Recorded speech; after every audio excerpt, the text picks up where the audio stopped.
ዛሬ ስለ ሰው ልጅ አመጣጥ የተለያዩ አይነት ጥናቶች የሚያሳዩ ነጥቦችን ለማየት እንሞክራለን።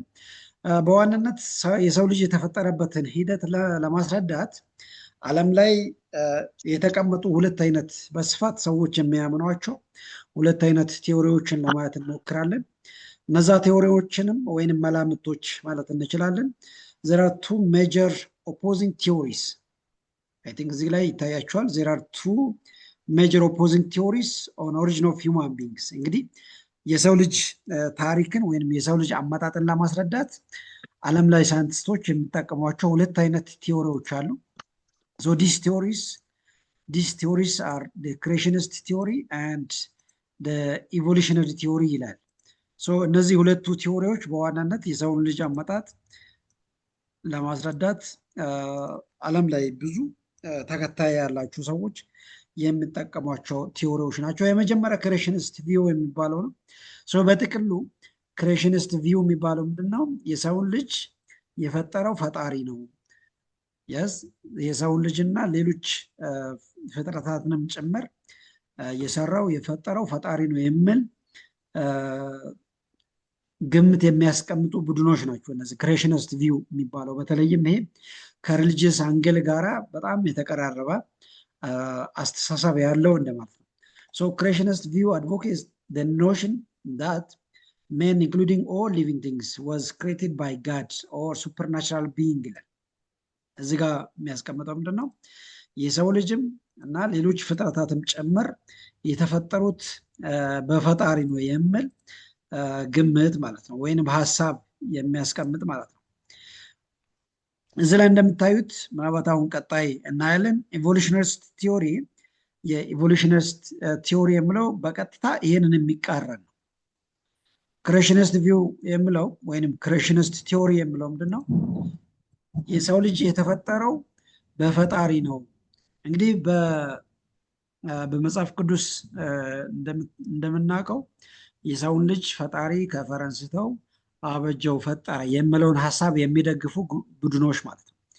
ሁለተኛ ቲዮሪ ምንድነው? ሳይንቲፊክ ቲዮሪ ወይንም ኢቮሉሽነሪ ቲዮሪ ይባላል።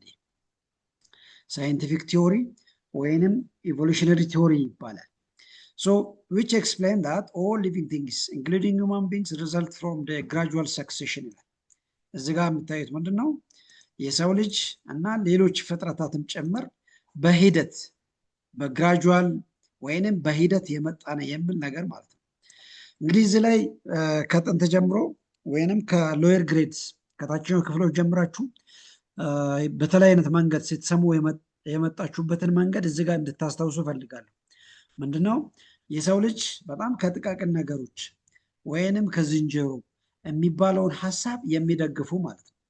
የሰው ልጅ በዋናነትም የሳይንቲፊክ ቲዮሪ ወይንም የኢቮሉሽነሪ ቲዮሪ ዋና አቀንቃኝ የሚባለው ቻርልስ ዳርዊን። ይህ ሰውዬ እንግሊዛዊ ሳይንቲስት ነው።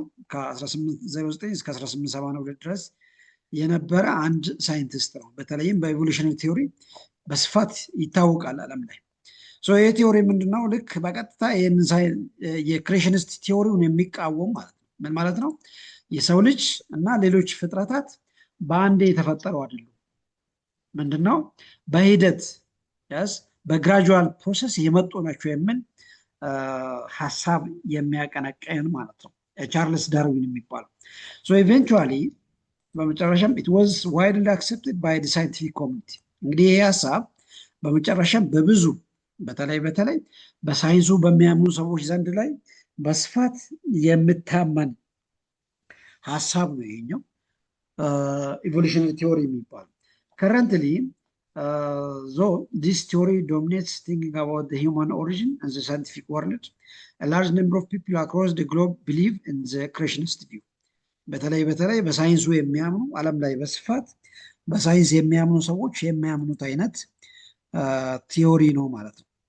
ይሄ ኢቮሉሽነሪ ቲዮሪ አንዳንድ ጊዜ ሳይንቲፊክ ቲዮሪም ተብሎ ይጠራል።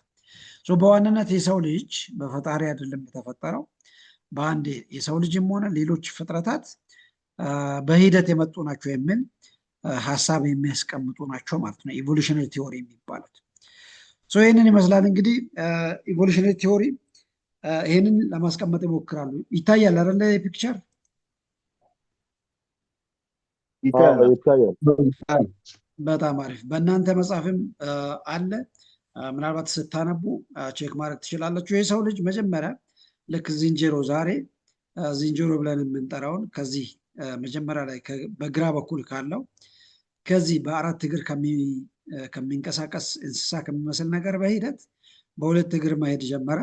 የስ በሰውነቱ በሙሉ ልክ እንደዚህ የዝንጀሮ ቅርጽ የያዘ ዘን በመጨረሻም ልክ እንደዚህ አይነት ሳፒያንስ ዝርያዎች የተፈጠሩበት በመጨረሻም የዛሬውን ቅርጽ ወደ መያዙ የሄዱበትን ሂደት ይሄ በዝግመተ ለውጥ ኢቮሉሽነሪ ቲዮሪ በአንዳንድ ጊዜ ዝግመተ ለውጥ የሚባላል፣ ሳይንቲፊክ ቲዮሪ የሚባላል። ምንድነው ይሄ? ልክ በሂደት እየተለወጠ የመጣ ዝርያ ነው የሰው ልጅ። በአንድ ልክ የዛሬውን የሰው ልጅ የሚመስል አልተፈጠረም ብሎ የሚከራከሩ ግሩፖች እንደማለት ነው። ክሬሽኒስት ቪው የሚባሉ ማለት ነው። እንግዲህ ስለ ሰው ልጅ አመጣጥ ይህንን ካልን የሰው ልጅ መጀመሪያ የት ነው የኖረው? እንግዲህ የተለያዩ ጥናቶች እንደሚያሳዩት አፍሪካ የመጀመሪያ የሰው ልጅ የኖረበት ምድር ተብሎ ይወሰዳል። አፍሪካ ኢዝ ፕሮፋውንድ ሰንስ ሶርስ ኦፍ ሂውማን ኢቮሉሽን። ልክ የመጀመሪያ የሰው ልጅ የኖረበት በአፍሪካ ምድር ነው ብሎ ያምናል ሳይንስ። እንግዲህ the earliest humankind creatures lived in Africa as far back as 6 or 7 million years ago. ልክ ከ6 እስከ 7 ሚሊዮን ዓመታት በፊት ለመጀመሪያ ጊዜ የሰው ልጅ የኖረበት ዓለም አፍሪካ ነው ብሎ ያምናል። one group of hominids was called Australopithecus። ይሄ ባለፈው ዲስከስ ስናደርግ አውስትራሎፒቲከስ የሚባለው በእርግጥ የተለያዩ አይነት የአውስትራሎፒቲከስ ዝርያዎች አሉ። ሳውዘርን ኤፕስ በመባል የሚታወቃል። so called they discovered around Ethiopia and East Africa primarily። በኢትዮጵያ እና በምስራቅ አፍሪካ በብዛት yes በስምጥ ሸለቆ እና በምስራቅ አፍሪካ ለመጀመሪያ ጊዜ የነበረው የሰው ልጅ ዝርያ ተብሎ የሚወሰደው የአውስትራሎፒቲከስ የሚባለው። the latter Australopithecus were the first hominids to make simple stone tools። እንግዲህ ባለፈው ዲስከስ ለማድረግ እንደሞከር ነው ይህ አውስትራሎፒቲከስ አፋርኔሲስ የሚባለው ራይት ለመጀመሪያ ጊዜ ከድንጋይ የተለያዩ አይነት መሳሪያዎችን በመስራት በማበጀት የስ መሬት ለመቆፈር የተለያዩ ስራዎችን ለመስራት ከድንጋይ መሳሪያ የፈጠረው የሰው ዘር ነው ይህ አውስትራሎፒቲከስ የሚባለው። ይህም በዋናነት ምናልባትም በጭንቅላት በጣም አነስተኛ የጭንቅላት ቅርጽ ያለው እና በጣም ሰፊ የፊት ቅርጽ ያለው የስ ጭንቅላቱ በጣም አነስተኛ እና ፊቱ በጣም ወፍራም የሚባል አይ ቲንክ እዚች ላይ ማየት ትችላላችሁ። ለምሳሌ የነዚህን ጭንቅላትና የነዚህን ማየት ትችላላችሁ። ለምሳሌ የፊት ቅርጹ የነዚህና የነዚህ የሊትል ቢት በጣም ሰፊ ልዩነት አለ። ይህንን ሴል ነው እንግዲህ እዚህ ጋር ዲስኬስ የምናደርገው። ስለዚህ የሆሚኒድ ፋሚሊስ ከሚባሉት ውስጥ አውስትራሎፒቲከስ የሚባለው የመጀመሪያ የሰው ልጅ ዝርያ በተለይም በአፍሪካ ውስጥ የተገኘ የእሱም በዋናነት ጭንቅላቱ በጣም አነስተኛ እና ፊቱ በጣም ወፍራም የሚባል የሰው ልጅ ዘር ነው ተብሎ ይወሰዳል። ሶ ሆሚኒድስ and homo sapiens first appeared in Africa and later moved into Asia, Europe and America። ይሄ ቅድም እዚህ ጋር የምናነሳቸው የሆሚኒድስ ፋሚሊ እና የሆሞ ሳፒያንስ ዝርያዎች ለመጀመሪያ ጊዜ የተገኙት በአፍሪካ፣ ልክ ከአፍሪካ በኋላ ደግሞ ወደ ኤዥያ፣ ወደ ዩሮፕ እና ወደ አሜሪካ ተንቀሳቀሱ ብሎ ያሉ። እዚች ላይ የነዚህ የሆሚኒድስ እና የሆሞ ሳፒያንስ እንቅስቃሴ የሚያሳዩ ዳይሬክሽን እዚህ ጋር ማየት እንችላል። እንግዲህ ለመጀመሪያ ጊዜ እዚህ ላይ የሆሚኒድስ ፋሚሊ እና የሆሞ ሳፒያንስ የተገኘው በአፍሪካ እና በምስራቅ አፍሪካ ስፔሲፊካሊ። ከዛ በኋላ ወደ ኤዥያ ተጓዛ ይላል።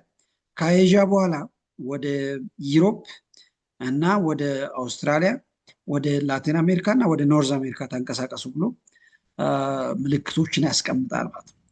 እዚህ ላይ መጨበጥ የሚጠበቅባቸው ምንድነው? የመጀመሪያ የሰው ልጅ ዝርያ የተገኘው ወይንም የሰው ዘር የተገኘው በአፍሪካ ነው። ከአፍሪካ ቀጥሎ ወደ ኤዥያ ተጓዘ ይላል። ዘንድ ከኤዥያ በኋላ ወደ ዩሮፕ፣ ከዩሮፕ በኋላ ወደ ኖርዝ አሜሪካ፣ ከኖርዝ አሜሪካ በኋላ ወደ ሳውዝ አሜሪካ የተጓዘበትን ሩቶችን የሚያሳይ መስመር ማለት ነው።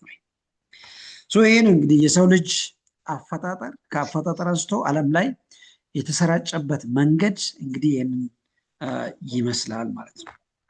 በመቀጠል እዚህ ጋር ስቶን ኤጅ የሚባል ዘመን እናያለን፣ ወይም በታሪክ የድንጋይ ዘመን የሚባለውን ለማየት እንሞክር። እስኪ ይሰማችኋል አይደል? ይሰማል። በጣም አሪፍ። እንግዲህ በመጀመሪያው ክፍል ላይ ያየነው ምንድነው ኢቮሉሽን ኦፍ ሂውማን ቢንግስ፣ ስለ ሰው ልጅ አመጣጥ የተለያዩ አይነት ጥናቶች ያስቀመጡትን ሁለት አይነት ቲዎሪዎችን ነው ለማለት የሞከርነው፣ ክሬሽኒስት ቲዎሪ እና የኢቮሉሽነሪ ቲዎሪ የሚባለው ማለት ነው። ክሬሽኒስት ቲዎሪ የሚባለው ምንድን ነው?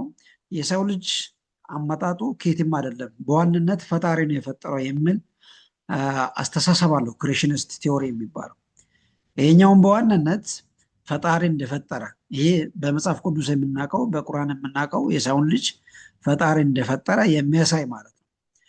ኦፍኮርስ ሰው ልጅ ብቻም አይደለም፣ የተለያዩ አይነት ህይወት ያላቸውን ነገሮችን ፈጣሪ እንደፈጠረ ለማስረዳት የሚሞክሩ ማለት ነው።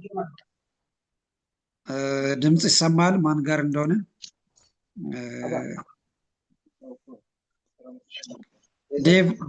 ዴቭ ድምፅ ይሰማል? ድምፅ ሚውት አድርግ።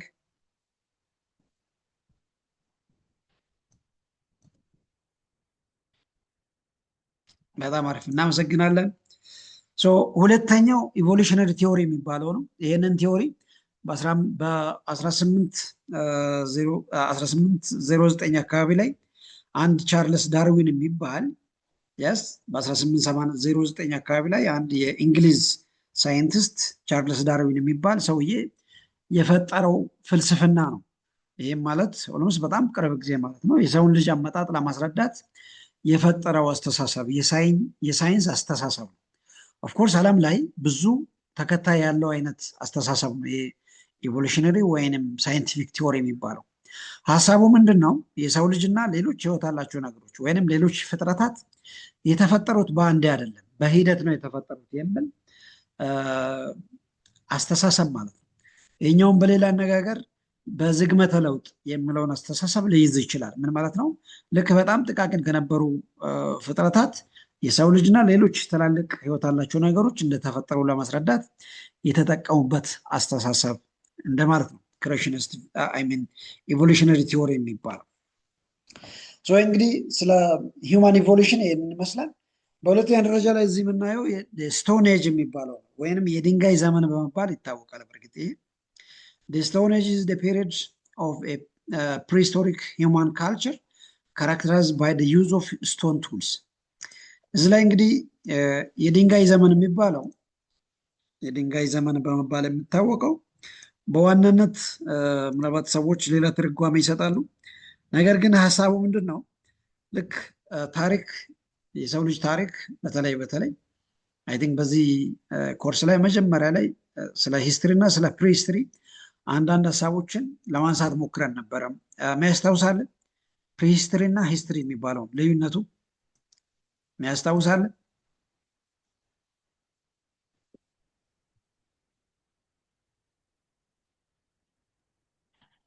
ይሰማችኋል አይደል? ይሰማል። በበኩሌ አላስታወስም። በጣም በጽሁፍ መልክ ፕሪሂስትሪ የሚገኘውን እና አፈታሪክ። እሺ በጣም አሪፍ ቆንጆ ሙከራ ነው። ፕሪሂስትሪ የሚባለው ልክ በጽሁፍ መልክ የተቀመጡ ታሪኮች ከመጀመራቸው በፊት የሰው ልጅ ያደረጋቸውን ነገሮችን በአፈታሪክ መልክ በጽሁፍ መልክ ሳይሆን በአፈታሪክ የነበሩ ነገሮችን የምናይበት ነው ፕሪሂስትሪ የሚባለው። ሂስትሪ የምንለው ደግሞ የሰው ልጅ የጽሁፍ ቴክኖሎጂ ጽሁፍን ከጀመረ በኋላ ያሉ ነገሮችን የተቀመጡ የሰው ልጅ ተግባራት የምናስታውስበት ነው ሂስትሪ የምንለው። እንግዲህ ስቶን ኤጅ የምንለው በፕሪሂስትሪ ታይም ላይ የነበረው የሰው ልጅ ተግባራትን ነው። በዋናነትም ከድንጋይ የተለያዩ አይነት መሳሪያዎችን በማውጣት ሲጠቀሙበት የነበረውን ዘመን ስቶን ኤጅ በማለት እንጠራዋለን ማለት ነው። ይሄ ስቶን ኤጅ የሚባለው ወይንም በአማርኛው የድንጋይ ዘመን በመባል ይታወቃል። የድንጋይ ዘመን የተባለው ለምንድን ነው? የሰው ልጅ የተለያዩ አይነት መገልገያ መሳሪያዎችን ከድንጋይ በማበጀት አይ ቲንክ እዚህ ላይ ይታያቸዋል። እነዚህ መሳሪያዎች የተለያዩ አይነት ትርጉም ያላቸው ናቸው። የሰው ልጅ ለምሳሌ ለማደን ሊሆን ይችላል፣ መሬት ለመቆፈር ሊሆን ይችላል፣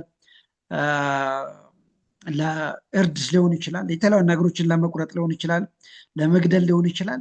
ከድንጋይ የተበጁ የተለያዩ መሳሪያዎችን የምጠቀሙበት ዘመን ነው የድንጋይ ዘመን በመባል የሚታወቀው ማለት ነው። እንግዲህ ይሄ የድንጋይ ዘመን የሚታወቁበት የተለያዩ አይነት ባህሪያት አሉ። ከነዛ ውስጥ የመጀመሪያውና ዋነኛው ምንድን ነው? የተለያዩ አይነት መገልገያ መሳሪያዎች ከድንጋይ የተበጁ ነበሩ ወይንም ከድንጋይ የሚፈጠሩ ነበሩ ማለት ነው። ይህንንም የድንጋይ ዘመን በሶስት ዘመናት ላይ ከፍለን ማየት እንችላለን። ፓሊዮሊቲክ ኤጅ ወይንም ኦልድ ስቶን ኤጅ፣ ፓሊዮሊቲክ ኤጅ ወይንም ኦልድ ስቶን ኤጅ በመባል ይታወቃል። ሜሶሊቲክ ሁለተኛው ነው፣ ሚድል ስቶን ኤጅ፣ ሶስተኛው ኒዮሊቲክ ወይንም ኒው ስቶን ኤጅ በመባል ይታወቃል። እንግዲህ እነዚህ የስቶን ኤጅን በሶስት ዘመናት ላይ ከፍለን የምናይበት ማለት ነው። ፓሊዮሊቲክ የሚለው ምንድን ነው? yes this era is marked by the use of tools by early human ancestors.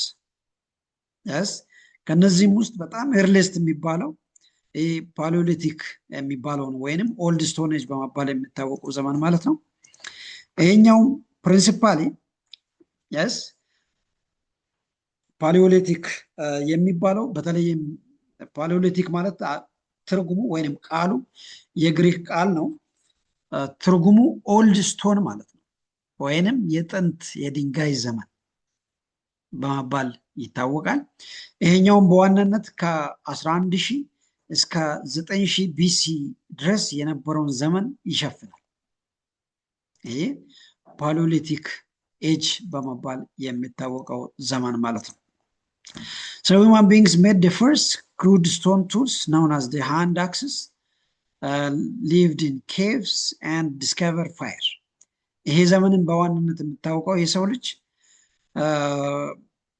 በእጅ የሚሰሩ አክሰስ የሚባሉ ከድንጋይ የተበጁ መሳሪያዎች ማለት ነው። እነዚህ ከድንጋይ የተበጁ መሳሪያዎች እንደማለት ነው። የፈጠሩበት የመጀመሪያ ዘመን በመባል ይታወቃል። ሌላኛው ይሄ ፓሊዮሊቲክ የሚባለው ዘመን የሰው ልጅ ለመጀመሪያ ጊዜ እሳትን የፈጠረበት ዘመን በመባል ይታወቃል።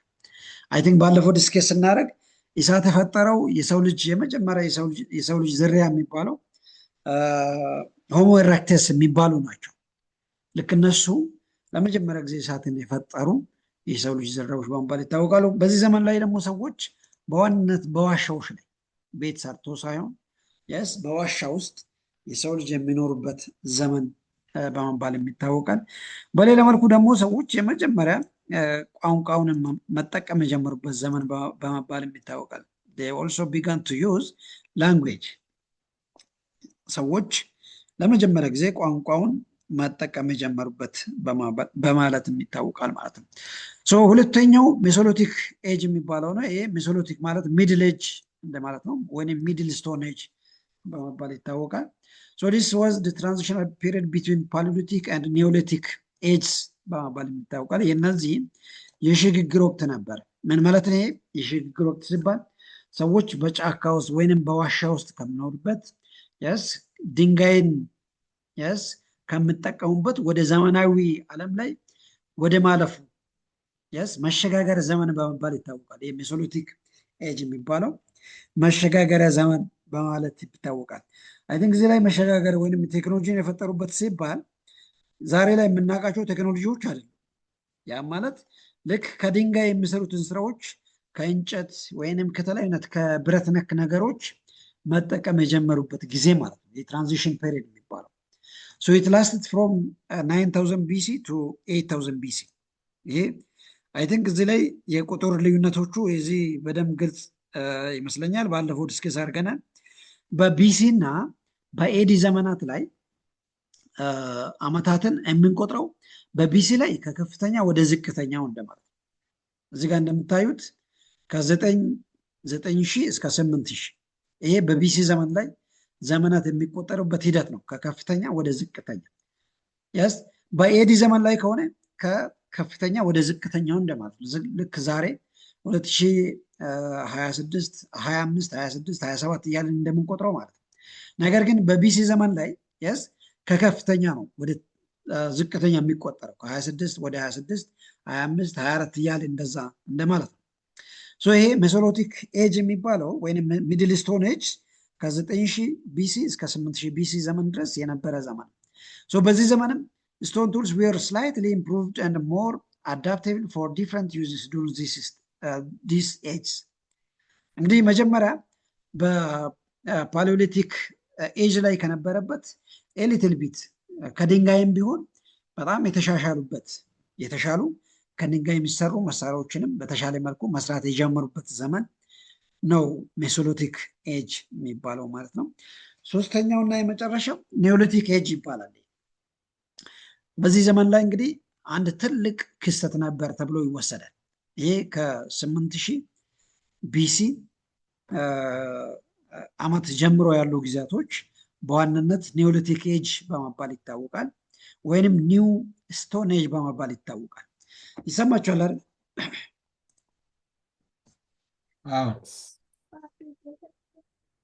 በጣም አሪፍ።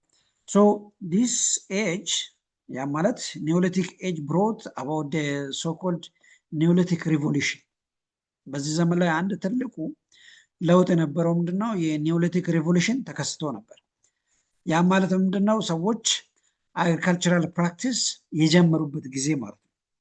እንደምታወቀው በሜሶሎቲክ ኤጅ በፓሊዮሊቲክ ኤጅ ላይ በእነዚህ በሁለቱ ዘመናት ላይ የሰው ልጅ ምግቦቻቸውን የሚያገኙት ከምንድን ነው? ከአደን እና ከፍራፍሬ ለቀማ ነበረ። የስ ወደ ጫካ በማሄድ ፍራፍሬ በመልቀም ወይንም የዱር እንስሳትን በማደን ምግቦቻቸውን ያዘጋጁ ነበር። የስ በእነዚህ በሁለቱ ዘመናት ላይ በፓሊዮሊቲክ እና በሜሶሎቲክ ኤጅ ላይ ሰዎች የራሳቸው ሆነ ምግብ የስ ማምረት አይችሉም ነበር። ነገር ግን በኒዮሊቲክ ኤጅ ላይ አንድ ትልቁ ነገር ምንድነው? አግሪካልቸራል ሪቮሉሽን ተከስቶ ነበር። ያም ማለት ሰዎች የራሳቸውን ምግብ ማዘጋጀት ጀምሮ ነበሩ ማለት ነው። ዲስ ሪቮሉሽን ዋዝ ደ ሽፍት ፍሮም ደ ሃንቲንግ እንደ አኒማል ጋዘሪንግ የስ እዚህ ጋር እንደምታዩት የስ ከእንስሳትን ከማደን እና ፍራፍሬዎችን ለቅሞ ከመኖር ወደ ምግብ ወደ ማምረት የስ በጓሮዎቹ ላይ በመሬት ላይ በማሳ ላይ ምግብን ወደ ማዘጋጀት የተሸጋገሩበት ዘመን ነው ኒዮሊቲክ ኤጅ በመባል የሚታወቀው። አይ ቲንክ የዚህ ዘመን የኒዮሊቲክ ኤጅ ወይንም ኒው ስቶን ኤጅ ትልቁ ለውጥ የሚባለው ይሄ ነው። አግሪካልቸራል ሪቮሉሽን ወይንም ፉድ ፕሮዳክሽን መጀመሩ ማለት ነው። ደ ኒዮሊቲክ አግሪካልቸራል ሪቮሉሽን ሃድ ፋር ሪቺንግ ኮንሲኩዌንስስ። ይሄ እንግዲህ የኒዮሊቲክ አግሪካልቸራል ሪቮሉሽን ፔሪድ በጣም ብዙ ለውጦችን በሰው ልጅ ህይወት ላይ አምጥቶ ነበር። ይህም ማለት ለምሳሌ አንደኛው ለውጥ የሚባለው ምንድነው? ቢጋን ፎር ዘ ክሬሽን ኦፍ ሲቪላይዜሽን። ሰዎች የጥንት ወይንም የመጀመሪያ ስልጣንን የጀመሩበት መነሻ ፖይንት ነው ተብሎ ይወሰዳል። ምን ማለት ነው? ሰዎች ጫካ ሄደው ፍራፍሬ ከሚለቅሙበት አደን ላይ ተሰማርተው እንስሳት ገለው አምጥተው ስጋቸውን ከሚበሉበት ያስ በቤት ውስጥ እንስሳት እያረቡ በማሳ ላይ ምግብ እየተከሉ እየዘሩ ምግብ ማዘጋጀት የጀመሩበት ጊዜ። ይሄ እንግዲህ ለሰው ልጅ ለስልጣኔ መነሻ ጅማሮ ነው ተብሎ ይወሰዳል። ሌላኛው ምንድን ነው? የሰው ልጅ የራሱን ምግብ ማዘጋጀት ወደሚችልበት ዘመን ላይ የተሸጋገሩበት ጊዜ ማለት ነው። ሁማን ቢንግስ ቢጋን ቱ ፕሮዲውስ ኢትስ ኦን ፉድ። ይሄ ማለት ነው ሰዎች የራሳቸውን ምግብ ልክ ጫካ ሄዶ ፍራፍሬ ከመለቀም ይልቅ ምግብን በማሳ ላይ ማዘጋጀት ማምረት የጀመሩበት ዘመን ነው።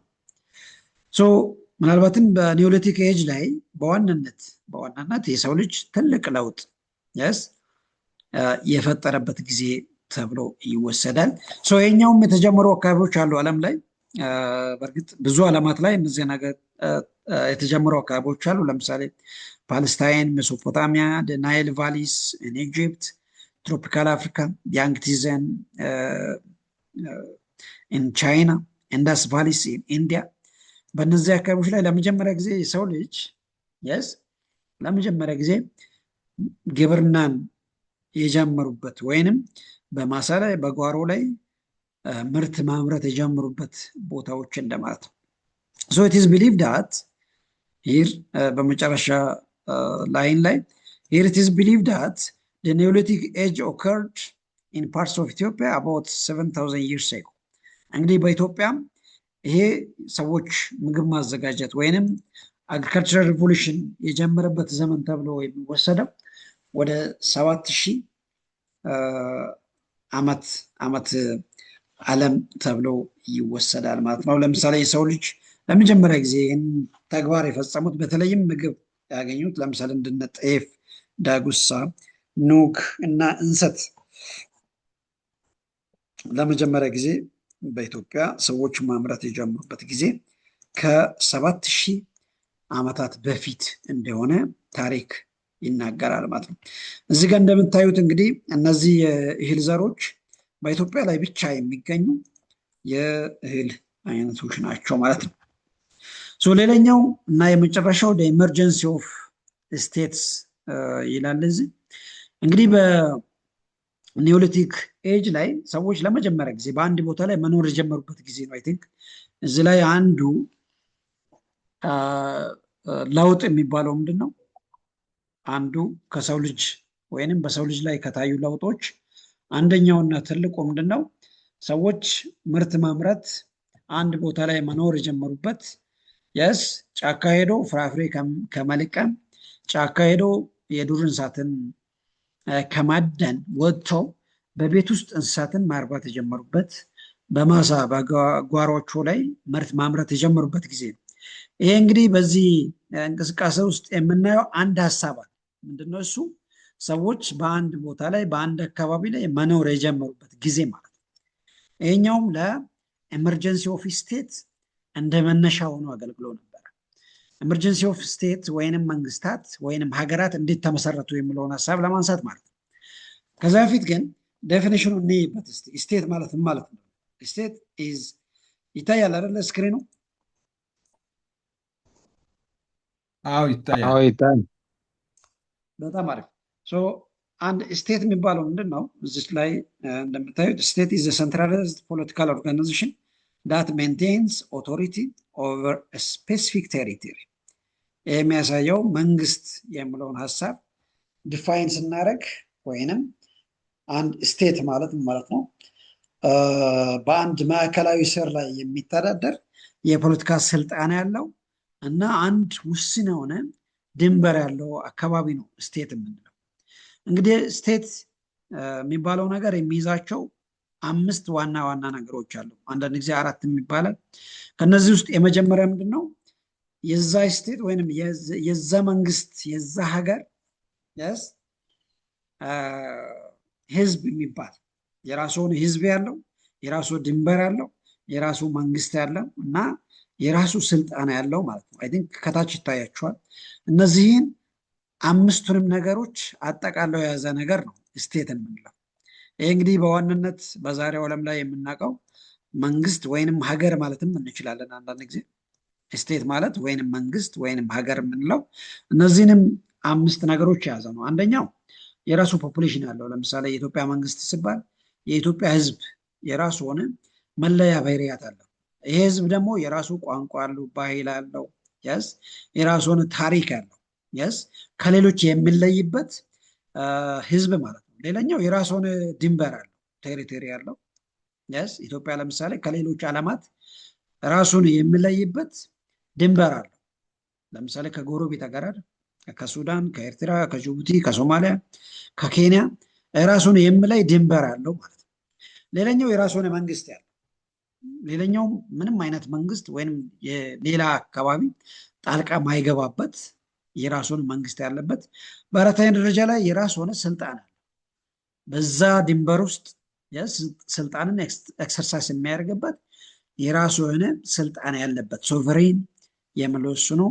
በአምስተኛ ደረጃ ላይ ይሄ ስልጣን ይሄ ሀገር ወይንም ይሄ መንግስት የሚባለው በሌሎች እውቅና ያለው ማለት ነው። ይሄ ሪኮግኒሽን የምንለው እንግዲህ ስቴት የምንለው እነዚህን አምስቱንም ነገሮች አጠቃለው የያዘ ነገር ነው እንግዲህ ስቴት የምንለው ማለት ነው። በት ስቴት ምናልባት እነዚህ ነገሮች ተጨማሪ ናቸው። አይ ቲንክ በሶሻል ስቴዲየም ተምራችኋል፣ በሲቪክስም ምናልባት ጨምራችሁ ልትማሩ ትችላላችሁ። ስቴት እንዴት ተመሰረተ፣ ለምሳሌ መንግስት የምንለው ነገር እንዴት ተመሰረተ የሚለውን ነገር ትንሽ ላሳያችሁ። እንደምታውቀው የሰው ልጅ ታሪክ በምናይበት ሰዓት የሰው ልጅ ልክ ከጥንት ጀምሮ ከ11 ሺህ ከ9 ሺህ ከ8 ሺህ ዓመታት በፊት መንግስታት የምንላቸው ሀገራት የምንላቸው ነገሮች አልነበሩ። በት ዛሬ የምናውቃቸው እነዚህ ሀገራት የምንላቸው ሀገራት መንግስታት የምንላቸው እንዴት ተፈጠሩ? እነዚህ ነገሮች የመጡት ሰዎች ከሲምፕል ኦርጋናይዜሽንስ ለምሳሌ በአንድ ቦታ ላይ መኖር ሲጀምሩ እነዚህ መንግስት የምንላቸው ዛሬ መንግስት ብለን የምንጠራቸው ሀገራት መፈጠር ጀመሩ ማለት ነው። እዚህ ላይ ለኮምፓሪዥን እንዲመቻችሁ ልክ ዛሬ የምናውቃቸው እነዚህ ትላልቅ መንግስታት አደ ቢግኒንግ አልነበሩም። ዓለም ላይ ማንኛውም አይነት መንግስት የሚባል ነገር አልነበረም። በት መንግስት የምለው ነገር አፈጣጠሩ ወይንም ሂደቱ በተለያየ መንገድ ሊገለጽ ይችላል። እዚህ ጋር እንደምታዩት regardless of the emergence of states, scholars put forward different theories. ለምሳሌ የመንግስታትን አመጣጥ አፈጣጠርን ለማስረዳት ሳይንቲስቶች የተለያዩ አይነት ቲዎሪዎችን ይጠቀሙበታል። የመጀመሪያው መንግስታት የተፈጠሩት ልክ እምነት መፈጠር ሲጀምር ነው ይላል። ምን ማለት ነው ይሄ? as religion developed ለምሳሌ ልክ እምነት ሲጀምር ወይንም ሪሊጅን የምለው ነገር ሲጀምር ፕሪስትስ appeared in early societies እነዚህ ቄሶች የምላቸው ነገሮች ተፈጠሩ። ልክ ሃይማኖት ካለ ቄስ አለ። የሃይማኖት መሪ የምላቸው ሰዎች አሉ። so they began to play central role in administrative spheres of society ልክ ያንን እምነት የሚከተሉ ሰዎች ያንን እምነት እንዲያስፋፉ እንዲያመልኩ ቄሶች ይኖራሉ። ቄሶች ስራዎቻቸው ምንድነው? ያንን ሃይማኖት የሚያምኑ ሰዎችን ማኔጅ ማድረግ ነው።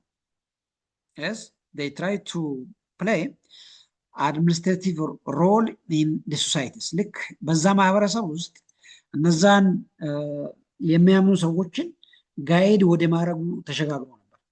so such early states እዚህ ጋር እንደምታዩት such early states were known as theocratic states ይባላሉ። እነዛ ያንን ሃይማኖትን መሰረት አድርጎ የተፈጠሩ መንግስታት ቴዎክራቲክ ስቴትስ ይባላል። so they were ruled by priests እነዛ ሰዎች የሚመሩት በነዛ ቄሶች ወይንም በነዛ በእምነት መሪዎቻቸው አማካይነት ነበር ማለት ነው። so እዚህ ጋር እንግዲህ እንደምታዩት መሪው አለ፣ ተመሪ አለ። ሃይማኖትን ታሳቢ አድርጎ ሰዎች ያን ሃይማኖት የሚከተሉ ሰዎችን የሚመሩ መሪዎቻቸው ነበሩ። እነሱ የሃይማኖት መሪዎች ብለን የምንጠራቸው ለምሳሌ ቄሶች ሊሆኑ ይችላሉ፣ ወይንም የሃይማኖት መሪ ብለን የምንጠራቸው። እዚህ ላይ አንድ የምናየው ነገር ምንድነው?